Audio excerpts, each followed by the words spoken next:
Assalamualaikum warahmatullahi wabarakatuh. Saya jadi pembicara kedua akan menyampaikan perjalanan klinis dan fisiologis coronavirus disease 19. Slide. Perjalanan klinis COVID. Ini ya. Ini saya ambil dari slide Kemenkes juga. Ini tanggal Juli akhir ya. Mulai dari ada ini ya. Kelihatan pada kasus COVID ini terus berjalan naik grafiknya ya. Belum pernah datar dan belum pernah turun, apalagi turun ya. Ya. Ini slide yang kedua, transmisi ya. Transmisi itu dulu pernah disampaikan bahwa halo, ya.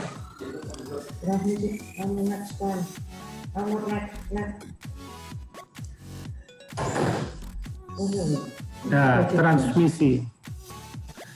Transmisi ini sangat erat sekali dengan perjalanan dan penularan virus. Jadi kalau kita di ruangan luas sekali ya, seperti di lapangan ya, itu droplet yang kita keluarkan itu bisa ada dua. Bukan kita yang nyetel, Bu. Dari pihak sananya atau otomatis itu. Itu kan kita nggak membeli.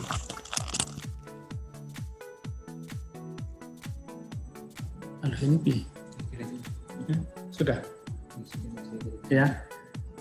Transmisi via airborne itu bisa transmisi oleh karena droplet yang ukuran mikro dan ukuran makro ya.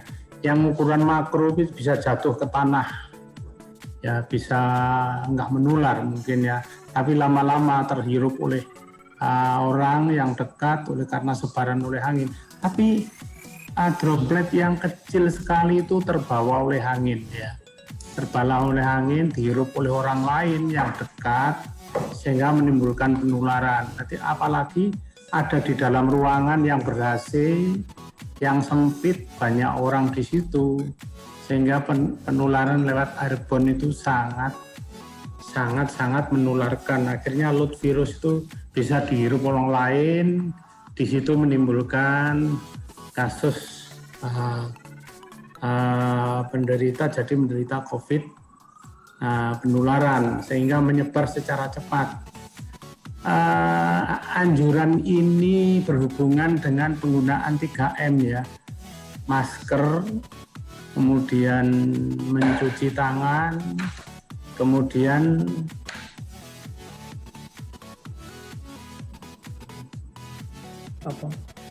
masker, mencuci tangan, Jarak. Ya, 3M ya, mencuci tangan, pakai masker dan menjaga jarak ya. Itu menurut saya itu wajib, sangat wajib lah. Kenapa di Indonesia itu sangat banyak? Karena hal-hal seperti itu jarang dilakukan di masyarakat. Yang kita lihat sekarang itu orang berkerumun masih banyak, orang nggak pakai masker masih banyak, mencuci tangan juga jarang. Tugas kita kesemuanya, bukan hanya pemerintah ya, semua masyarakat harus bisa saling mengingatkan di diri kita, seputar kita dan lingkungan yang lebih luas. Slide.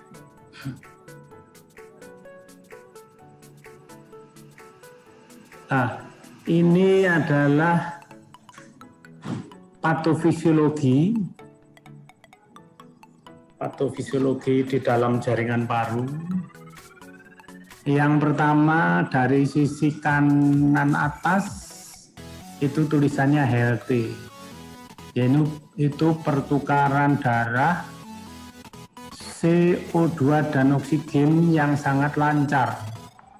Jadi antara alveolis dan pembuluh darah yang sangat tipis ini memungkinkan karena edaran tekanan CO2 yang tinggi akhirnya terlepas ke alveolus saluran nafas, terbuang.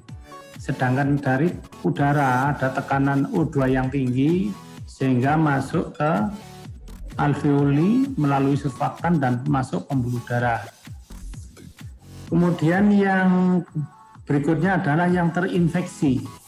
Yang terinfeksi ini virus menyebar ke alveoli sehingga merusak permukaan surfaktan paru, akhirnya mengganggu aliran O2 untuk masuk ke pembuluh darah. Untuk yang ketiga, moderate. Moderate itu sudah ada kebocoran interstisial sehingga ada infiltrat yang masuk ke paru sebagian, itu sudah dalam taraf mengganggu sebaran oksigen yang terinspirasi dan mengganggu CO2 dalam darah yang akan keluar ke saluran udara. Untuk yang severe, berat, ini sudah ada cairan interstisial masuk ke seluruh alveoli. Ini dinyatakan oleh gagal nafas oleh karena sudah tidak ada lagi penyerapan oksigen dan mengeluarkan karbon dioksida. Bisa dilihat di gambar ya.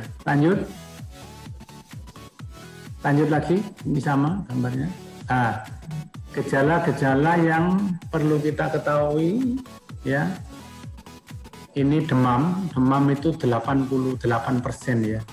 Jadi bukan berarti demam itu pasti COVID ya. Ini masih ada kurang lebih 12% orang yang tidak demam. Jadi demam di sini paling utama. Sampai sekarang demam itu masih kita jadi ukuran utama untuk pakai termogan, deterjenul ya. Jadi masih batuk kering juga, batuk berdahak juga, batuk darah juga ada. Gangguan pernapasan, kesulitan bernapas, nyeri tenggorokan, nyeri kepala, nyeri otot, gangguan penciuman, banyak ini. Penurunan pengecapan, tidak bisa membedakan rasa makanan apapun ya, ada mual, muntah, nyeri perut, diare dan lemas ya. Dari sebelah sini perlu kita camkan di diri kita, lihat sekitar kita, apapun yang perlu kita ingatkan atau kita informasikan bahwa penderita seperti ini ada pada coronavirus. Slide.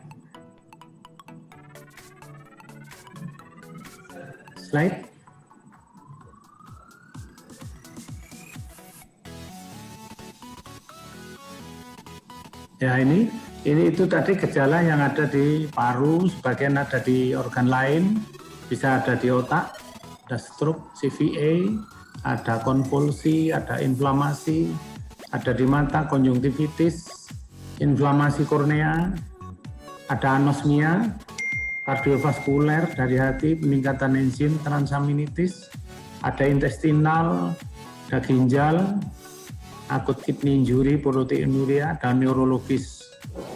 Ada GBS, encephalitis, kejang, dan semua itu sudah kita temui pada pasien yang melaksanakan perawatan coronavirus disease ini. Lanjut, slide. Nah, ini yang masih kita temui ya. Di seputar kita yang merokok itu masih sangat banyak. Bahkan orang masuk ke rumah sakit sulit dikendalikan untuk tidak merokok. Jadi kita terus, karena di sini terjadi gangguan imunitas pada saluran nafas, memudahkan terinfeksi, juga bisa mengarah ke penyakit jantung, diabetes, penyakit obstruksi paru. Ini menjadi komorbid dari coronavirus disease ya. Merokok juga meningkatkan regulasi reseptor angiotensin, juga sering memegang mulut saat merokok yang sangat menyebabkan yang sangat mungkin cepat terkena coronavirus. Slide. Ini gambaran umum yang kita temui, ini mengingatkan pada diri kita semua, baik itu orang kesehatan dan siapapun, bahwa COVID itu gejalanya 80% sangat ringan dan ya bisa ke arah sedang. Artinya apa? Dia menderita coronavirus tapi tanpa gejala, sehingga orang tidak merasakan dirinya sakit, tapi dia membawa virus, bisa menyebarkan ke orang lain. Orang lain yang tidak gejala akhirnya bisa menyebarkan ke orang lain juga. Yang 15% gejalanya berat, ini perlu penanganan ya. 5% juga perlu perawatan di tingkat yang lebih dalam. Slide. Ini klasifikasi derajat keparahan seperti yang saya terangkan tadi ya. Ada ringan, sedang, berat, dan yang perlu perawatan ya. Yang ringan bisa isolasi, yang sedang juga bisa isolasi mandiri, yang berat perlu perawatan di rumah sakit, perlu tindakan intensif di dalam rumah sakit. Lanjut. Ini penegakan diagnosa, ini nanti juga ada disampaikan, presentasikan oleh teman saya, Dr. Zainul. Ya, penegakan diagnosa sebetulnya yang ideal itu kultur virus, kultur tumbuh, benar-benar itu gold standarnya ya. Kalau sekarang masih menggunakan TCM, tes cepat molekuler, yang disertai nilai CT, siklus threshold, yang bisa menjadi tolok ukur pada pemeriksaan pasien. Pengobatan dan tata laksana klinis ini vaksinnya juga belum ada, sekarang masih dikerjakan, menunggu tingkat efisiensi dari vaksin. Obat spesifik juga belum ada. Pengobatan ditunjukkan hanya terapi simptomatis dan suportif. Vaksin masih dalam tahap pengembangan, yang saya belum tahu arti dari pengembangan vaksin itu masih terus dikerjakan sampai terjadi titik yang maksimal ya. Pencegahan dilakukan oleh masyarakat dan fasilitas kesehatan itu yang utama. Di masyarakat itu harus yang utama supaya tingkat kesembuhan akan tercapai dengan sendirinya. Karena apa? Coronavirus disease ini adalah cell limiting disease. Kalau imunnya baik akan sembuh tanpa pengobatan. Slide.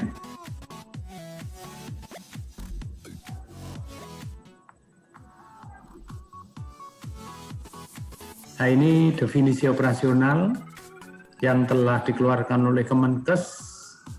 Ada suspek, ada probable, ada terkonfirmasi. Istilah PDP diganti dengan suspek. Istilah OSTG diganti dengan kasus konfirmasi coronavirus disease namun tanpa gejala. Istilahnya simptomatis. Suspek itu individu dengan infeksi ISPA ya, batuk, pilek, riwayatnya perjalanan ke transmisi lokal yang diyakini ada penyebaran coronavirus. Individu dengan gejala ISPA kurang 5 menit, dokter. Oke, siap ya. Riwayat kontak dengan kasus terkonfirmasi atau individu dengan ISPA berat yang tanpa diketahui penyebabnya. Kasus probable adalah kasus yang suspek sangat berat, bahkan ada respiratory distress syndrome, dan kasus terkonfirmasi adalah kasus yang sudah terbukti COVID tanpa gejala. Lanjut. Nah, ini definisi operasional. Apa yang dimaksud kontak erat itu adalah kontak yang berdekatan dengan jarak radius kurang 1 meter atau lebih lama kontaknya, lebih dari 15 menit. Hal ini menimbulkan load virus itu yang masuk ke orang yang dekat dengan kita. Sentuhan fisik juga, orang yang memberikan perawatan itu termasuk kontak erat. Pelaku perjalanan adalah ke luar negeri atau di daerah yang 14 hari terakhir sebelum munculnya gejala. Yang ketiga dicat adalah orang yang memang tidak menderita, sudah dilakukan PCR 2 kali negatif atau berturut-turut dengan selang waktu 24 jam, seorang dengan status kontak erat telah selesai masa karantina 14 hari, kondisi baik. Slide.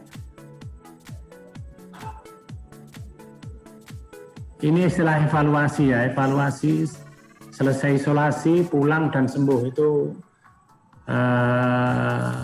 istilah klinis ya. Kasus konfirmasi asimptomatis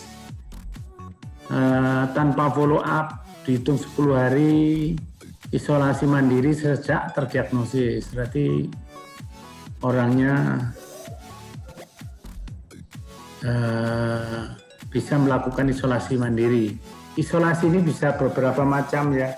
Kalau di kota besar isolasi ringan, sedang, bisa di rumah. Tapi kalau di perdesaan sangat sulit untuk melakukan hal ini karena kedisiplinan masing-masing individu tidak sama ya.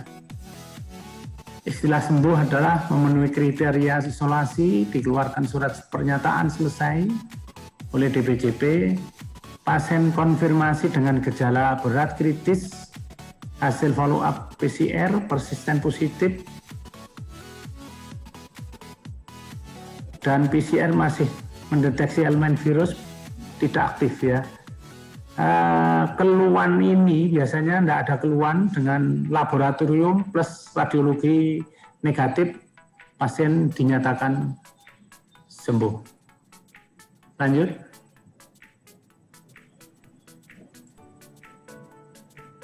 Nah, ini algoritma penanganan pasien COVID yang terkonfirmasi. Pasien dengan gejala COVID ya itu dipantau frekuensi nafas lebih dari 30 pada anak-anak sesuai dengan kelompok usia. SpO2 kurang dari 93. Kemudian ada tanda-tanda sepsis, perburukan, distres pernapasan. Ini termasuk berat dan kritis. Terapinya seperti yang saya terangkan tadi adalah simptomatis. Multivitamin, mungkin hidrokloroquine, azitromisin, bisa antivirus, bisa antikoagulan, Lovenox, low molecular weight heparin. Dexamethasone ini sudah direkomendasikan oleh FDA ya. Terapi cairan, terapi nutrisi. 1 menit lagi, dokter. Oke, bisa mulai ke ini dipegang oleh klinisi dengan tim yang bekerja masing-masing. Lanjut. Ini obat-obatan yang tersedia ya, antibiotik, azitromisin, ada anti-interleukin, tocilizumab, Actemtra itu ada low molekuler, ada ini sampai steroid, proton pump, vitamin, imunomodulator dan imunoterapi. Oke, lanjut. Nah, demikian yang saya sampaikan. Matur nuwun atas perhatiannya. Wassalamualaikum warahmatullahi wabarakatuh.